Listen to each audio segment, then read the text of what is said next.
Welcome to ಸಂಪರ್ಕ TV. ಬೆಳಗ್ಗೆ ಎದ್ದಿದ ತಕ್ಷಣ ನನಗೆ ಎಲ್ಲರಿಗೂ ನೆನಪಾಗದೆ ಕಾಫಿ. ಎಲ್ಲರೂ ಎದ್ದಿದ ತಕ್ಷಣ ಕಾಫಿ ಕಾಫಿ ಕಾಫಿ ಅಂತ ಕೇಳ್ತಾರೆ. ಆ ಕಾಫಿನ ಎಲ್ಲಿ ಬೆಳೀತಾರೆ ಗೊತ್ತಾ? ತುಂಬಾ ಬೆಳೆಯೋ ಜಾಗ ಅಂದ್ರೆ ಚಿಕ್ಕಮಂಗ್ಳೂರು. ಚಿಕ್ಕಮಂಗ್ಳೂರಲ್ಲಿ ಇವತ್ತು ಕಾಫಿ ಎಸ್ಟೇಟ್ಗೆ ಬಂದಿದ್ದೀವಿ. ಆ ಕಾಫಿ ಎಸ್ಟೇಟ್ ಅಲ್ಲಿ ಕಾಫಿನ ಹೇಗೆ ಬೆಳೀತಾರೆ, ಕಾಫಿನ ಹೇಗೆ ಎಷ್ಟು ವರ್ಷದ ಬೆಳೆ ಇದು ಅಂತೆಲ್ಲ ತಿಳ್ಕೊಳ್ಳೋಣ. ಅಣ್ಣ, ವೆಲ್ಕಮ್ ಟು ಸಂಪರ್ಕ ಟಿವಿ. ಸಂತೋಷ ಅಣ್ಣ, ಹೇಗಿದ್ದೀರಾ? ಚೆನ್ನಾಗಿದೆ. ನೀವು ಎಷ್ಟು ವರ್ಷದಿಂದ ಕಾಫಿ ಬೆಳೀತಾ ಇದ್ದೀರಾ? ನಾವೊಂದು 15 ವರ್ಷದಿಂದ ಈ ಫೀಲ್ಡ್ ಅಲ್ಲಿ ಇದ್ದೀವಿ. 15 ವರ್ಷದಿಂದ ನಾನು ಫೀಲ್ಡಿಗೆ ಬಂದು ಅದಕ್ಕೆ ಮುಂಚೆ ನಮ್ಮ ಫಾದರ್ ಅವರ ಕಾಲದಿಂದ ನಾವು ಕಾಫಿ ತೋಟದಲ್ಲಿ ಈ ತರ ಹುಟ್ಟು ಬೆಳೆದು ಈ ತರ ಇದ್ದೀವಿ. ಮೂಲತಃ ಕಾಫಿ ತೋಟದಲ್ಲೇ ಇದ್ದೀವಿ. ತೋಟ ಕೆಲಸ ಮಾಡ್ಕೊಂಡು ಆ ತರ ಮಾಡ್ಕೊಂಡು ಬಂದಿದ್ದೀವಿ. ಈಗ ಪ್ರೆಸೆಂಟ್ಲಿ ದೇವಿಗಿರಿ ಕಾಫಿ ಮೇಂಟೈನ್ ಮಾಡ್ತಾ ಇದ್ದೀವಿ. ಇದು ಆಕ್ಚುಲಿ ನಮ್ದು arabica selection plant. Actually coffee ಬರೋದು ವರ್ಷಕ್ಕೆ ಒಂದೇ ಸತಿ ಒಂದು ಬೆಳೆ ಬರುತ್ತೆ. ಒಂದು ವರ್ಷದಲ್ಲಿ ಬೆಳೆ ಬೆಳಿಬೇಕಾದ್ರೆ ಇದು ಆಕ್ಚುಲಿ ಹೆವಿಯಾಗಿ ನಾವು ಕಾಫಿ ಯೂಸ್ ಮಾಡ್ತೀವಿ. ಎಸ್ಪೆಷಲಿ ನಮ್ ದೇವಿಗಿರಿ ಏನಂತಾರೆ, ನಾವು ನಾರ್ಮಲ್ ಆಗಿ ಗೌರ್ಮೆಂಟ್ ಗೊಬ್ಬರ ಯಾವ್ದು ಯೂಸ್ ಮಾಡಲ್ಲ. ನಾವು ನ್ಯಾಚುರಲ್ ಆಗಿ ಕಾಂಪೋಸ್ಟ್ ಗೊಬ್ಬರ ಹಾಕೊಂಡು ಇದನ್ನ ಮಾಡ್ತೀವಿ. ನಾವು ಆಕ್ಚುಲಿ ಗೆಸ್ಟ್ ಯೂಸ್ ಮಾಡೋದಲ್ಲ, ನಮ್ ಸ್ವಂತ ಕಾಫಿ ಯೂಸ್ ಮಾಡ್ತೀವಿ. ನಾವು ಹೊರಗಡೆ ಪರ್ಚೇಸಿಂಗ್ ಮಾಡಲ್ಲ. ನಿಮ್ಗೆ ಆಕ್ಚುಲಿ ನೀವು ನಮ್ ಕಾಫಿ ಯೂಸ್ ಮಾಡಿ ನೋಡಿದ್ರ ಅದ್ರ ಟೇಸ್ಟಬಲ್ ನಿಮ್ಗೆ ಚೆನ್ನಾಗಿ ಗೊತ್ತಿರುತ್ತೆ. ಕುಡ್ದಾಗ ಕೂಡ ಒಂದು 10-15 ನಿಮಿಷ ಟೇಸ್ಟಬಲ್ ನಮ್ಗೆ ಯಾವಾಗ ನಾಳೆ ಫ್ಲೇವರ್ ಉಳ್ಕೊಳ್ಳುತ್ತೆ. ಎಸ್ಪೆಷಲಿ ಅದು ಏನಂದ್ರೆ ನಮ್ಮ ದೇವಿರಿ ಮೇಡಮ್ ರಮಾದೇವಿಯವರು ಯಾವ್ದೇ ಕಾರಣಕ್ಕೂ ಯಾವ್ದಕ್ಕೂ ಇದು ಮೆನುಲಿ ಬೇರೆ ಯಾವ್ದು ಯೂಸ್ ಮಾಡಲ್ಲ, ನ್ಯಾಚುರಲ್ ಆಗಿ ಯೂಸ್ ಮಾಡ್ತಾರೆ. ಹಾಗೆ ಇದು ಕಾಫಿ ಎಷ್ಟು ವರ್ಷದ ಬೆಳೆ ಅಂತ?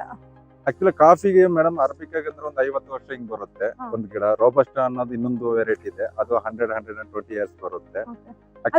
ಏನ್ ಡಿಫರೆನ್ಸ್ ಇದೆ ಆ ಕಾಫಿಗೂ ಅರಬಿಕ್ ಕಾಫಿಗೂ ಈ ಕಾಫಿಗೂ ಏನ್ ಡಿಫರೆನ್ಸ್? ಈಗ ಅರಬಿಕ್ ನಾವು ಆಕ್ಚುಲಿ ಕಾಫಿ ಯೂಸ್ ಮಾಡ್ತೀವಿ. ರೋಬಸ್ಟಾ ಹೀಟ್ ಜಾಸ್ತಿ ಅದು ಆಕ್ಚುಲಿ ಮೆಡಿಸಿನ್ಸ್, ಚಾಕ್ಲೇಟ್ಸ್ ಆ ತರ ಹೋಗುತ್ತೆ. ಆಕ್ಚುಲಿ ಎಲ್ಲಾ ತರ ಕಾಫಿಗೂ 60-70% ಯೂಸ್ ಮಾಡೋದು ಅರಬಿಕ್ ಕಾಫಿನ ಯೂಸ್ ಮಾಡ್ತಾರೆ.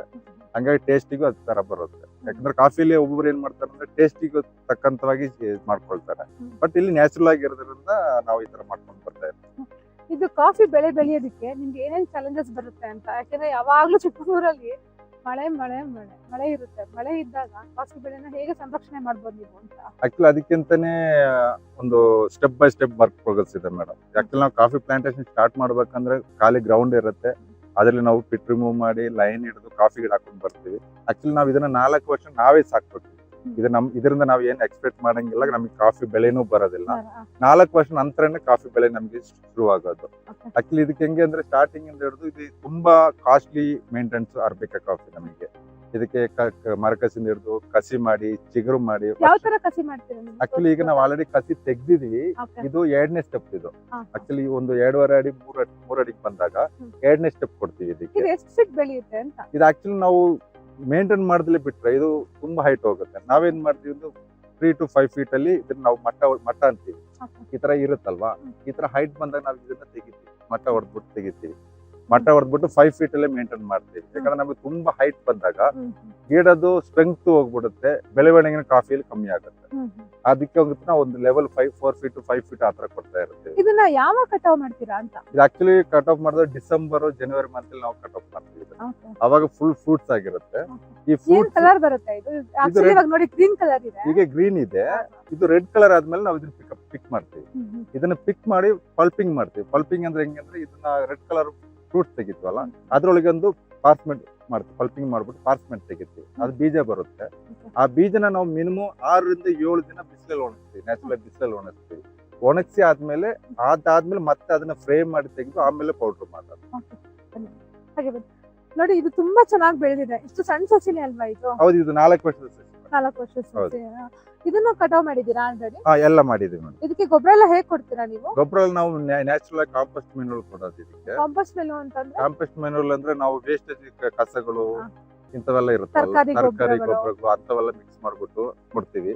ಅದೇ ತರ ಜೀವಾಮೃತ ಕೊಡ್ತೀವಿ. ನಮ್ಮಲ್ಲಿ ದನಗಳಿದಾವೆ, ನಾವು ಅದ್ರಲ್ಲೇ ಜೀವಾಮೃತ ಯೂಸ್ ಮಾಡ್ಬಿಟ್ಟು ಎವ್ರಿ ಮಂತ್ ಒಂದ್ಸತಿ ನಾವು ಅದಕ್ಕೆ ಸ್ಪ್ರೇ ಮಾಡ್ತೀವಿ. ಹಂಗಾಗಿ ಯಾವ್ದೇ ಕಾರಣಕ್ಕೂ ಕಾಂಪೋಸ್ಟ್ ಬಿಟ್ರೆ ಈ ಗೌರ್ಮೆಂಟ್ ಗೊಬ್ಬರ ಯಾವ್ದು ನಾವು ಯೂಸ್ ಮಾಡಲ್ಲ. ಇದ್ರ ಜೊತೆಗೆ ನೀವು ಮಿಶ್ರ ಬೆಳೆಯಾಗಿ ಏನೇನ ಬೆಳೀತಾ ಇದ್ದೀರಾ? ನಾವು ಪೆಪ್ಪರ್ ಬೆಳಿತೀವಿ. ಇಲ್ಲಿ ಪೆಪ್ಪರ್ ಇದೆ, ಜಾಕ್ ಫ್ರೂಟ್ಸ್ ಇದೆ ನಮ್ಮ ಹತ್ರ, ಮತ್ತೆ ಆರೆಂಜಸ್ ಇದೆ, ಇಲ್ಲಿ ಇದು ಸಪೋಟ ಇಲ್ಲಿ ಇದೆ ಗಿಡ. ಈ ತರ ಎಲ್ಲ ಮಿಕ್ಸ್ ಮಾಡ್ಕೊಂಡು ಬೆಳವಣಿಗೆ. ನೀವು ಕಾಫಿ ಬೆಳೆ ಜೊತೆಗೆ ಮೆಣಸು ಕೂಡ ಬೆಳೀತಾ ಇದ್ದೀರಲ್ವಾ?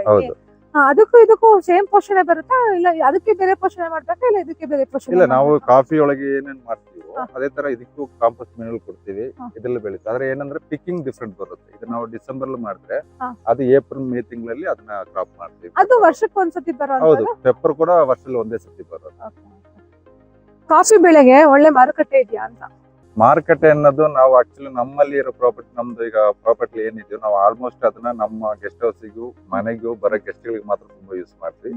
ನಮ್ಮ ಅದ್ರ ಅವಶ್ಯಕತೆ ಮುಗಿದು ಉಳಿದ್ರೆ ಎಷ್ಟಿದ್ರೆ ನಾವು ಮಾಡ್ತೀವಿ. ಬಟ್ ಮಾರ್ಕೆಟ್ ರೇಟ್ ಅನ್ನೋದು ಶೇರ್ ಮಾರ್ಕೆಟ್ ನಲ್ಲಿ ಡಿಫ್ರೆಂಟ್ ಬರುತ್ತೆ. ಆಕ್ಚುಲಿ ನಾವು ಪ್ರೈಸಸ್ ನೋಡ್ಕೊಂಡು ನಾವು ಬೆಳವಣಿಗೆ ಮಾಡ್ತಾ ಇಲ್ಲ. ನಮ್ಮಲ್ಲಿ ಬರೋಂತ ಗೆಸ್ಟ್ಗಳಿಗೆ ಅವರ ಹ್ಯಾಪಿನೆಸ್ಗೋಸ್ಕರ ನಮ್ಮ ಸ್ವಂತವಾದ ಕಾಫಿನ ಕೊಟ್ಟು ಅವ್ರು ಬರೋರಿಗೆ ಖುಷಿ ಕೊಡ್ಬೇಕು. ಆ ತರ ನಾವು ಬೆಳವಣಿಗೆ ಮಾಡ್ಕೊಂಡು ಹೋಗ್ತೀವಿ. ನಮ್ಮ ಅವಶ್ಯಕತೆ ಎಷ್ಟು ಬೇಕು ಅಷ್ಟು ಬಿಟ್ಟು ಬಾಕಿ ಉಳಿದಿರೋದು ಮಾತ್ರ ನಾವು ಅಂದ್ರೆ ನೀವು ಜಾಸ್ತಿ ಮಾರಲ್ಲ ಅಂತ? ನಾವು ಜಾಸ್ತಿ ಮಾರಲ್ಲ. ನಾವು ಜಾಸ್ತಿ ಇಟ್ಕೊಳ್ಳೋದು ಅನ್ನೋದು ನಮ್ಮಲ್ಲಿ ಬರೋಂತ ಗೆಸ್ಟ್ಗಳಿಗೂ ನಮ್ಮ ಮನೆಗಳಿಗೆ ನೀವು ಬೆಳೆಯೋ ಕಾಫಿಗಳು ನಿಮ್ಗೆ ವರ್ಷಕ್ಕೆ ಸಾಕಾಗುತ್ತಾ? ನಮಗೆ ವರ್ಷಕ್ಕೆ ಸಾಕಾಗಲ್ಲ. ನಾವ್ ಯಾಕಂದ್ರೆ ಎಕ್ಸಸ್ ಇಟ್ಕೊಂಡಿರ್ತೀವಿ. ಯಾಕಂದ್ರೆ ಯಾವ್ದೇ ಕಾರಣ ಕಮ್ಮಿ ಆಗ್ಬಾರ್ದು. ಎಷ್ಟು ಟನ್ ಬೆಳಿತೀರಾ ಕಾಫಿ? ಆಕ್ಚುಲಿ 10 ಅನ್ನೋದು ನಮ್ಮ ಈಗ ನಮ್ಮಲ್ಲಿ ಇರೋದ್ರಲ್ಲಿ ನೋಡಿದ್ರಲ್ಲ ಸಣ್ಣ ಗಿಡಗಳು ಬಂದಿರೋ 4 ವರ್ಷದ್ದು. ಅದು ಆಕ್ಚುಲಿ 1 ಎಕರೆಗೆ 15 ಮೂಟೆಯಿಂದ 16 ಮೂಟೆ ತೆಗಿಬಹುದು. ನಾವು ನ್ಯಾಚುರಲ್ ಗೊಬ್ಬರ ಕೊಡೋದ್ರಿಂದ ನಮಗೆ ಸ್ವಲ್ಪ ಖುಷಿಯಾಗಿರೋಂಥ ಕಾಫಿಗಳು ಸ್ವಲ್ಪ ಕಮ್ಮಿ ಬರುತ್ತೆ. 1 ಎಕರೆಗೆ 10 ಮೂಟೆ 10 ಆ ತರ ಬರುತ್ತೆ. ಜಾಸ್ತಿ ಬೇರೆ ತರ ಗೊಬ್ಬರಗಳು ಕೊಟ್ಟಾಗ ಬೆಳೆ ಜಾಸ್ತಿ ಬರುತ್ತಾ? ಆಕ್ಚುಲಿ ಅದ್ರಲ್ಲಿ ಬೆಳೆ ಜಾಸ್ತಿ ಬರುತ್ತೆ, ಆದ್ರೆ ಗಿಡದ ಆಯುಸ್ ಕಮ್ಮಿ ಆಗುತ್ತೆ. ಈಗ ನಾವು ಮನೆಗಳಲ್ಲಿ ನಾವು ನ್ಯಾಚುರಲ್ ಫುಡ್ ತಗೊಳ್ಳೋದಿತ್ತು, ಬೇರೆ ಫುಡ್ಗಳು ತಗೊಳ್ಳೋದಕ್ಕೂ ವ್ಯತ್ಯಾಸ ಇರುತ್ತೆ. ಅದೇ ತರ ನ್ಯಾಚುರಲ್ ಗೊಬ್ಬರ ಕೊಟ್ಟಾಗ ನಮಗೆ ಕಾಫಿ ಗಿಡಗಳು ತುಂಬಾ ವರ್ಷ ಇರುತ್ತವೆ ಕಾಯೋದೆಲ್ಲ. ಈ ಬೇರೆ ಗೊಬ್ಬರ ಕೊಟ್ಟಾಗ ಏನಾಗ್ತದೆ, ಕಾಯಿಲೆಗಳು ಬರೋ ಶುರು ಆಗ್ಬಿಡುತ್ತೆ. ಬೋರ್ವೆಲ್ ಕಾಯಿಲೆ ಅಂತ ಹೋಗೋದು, ಕಾಫಿಗಳು ಬೇಗ ಸಾಯ್ತವೆ. ಅದೇ ನಮ್ಗೆ ಸಿಕ್ಬೇಕಾದ್ರೆ ಚೆನ್ನಾಗಿ ಸಿಕ್ಕುತ್ತೆ, ಬಟ್ ಅದ್ರಲ್ಲಿ ನಮ್ಗೆ ಏನಂದ್ರೆ ಹೆಲ್ತಬಲ್ ಇರಲ್ಲ.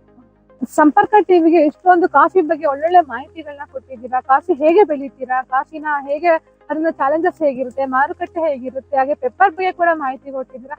Thank you so much Santosh ಅಣ್ಣ. Thank you.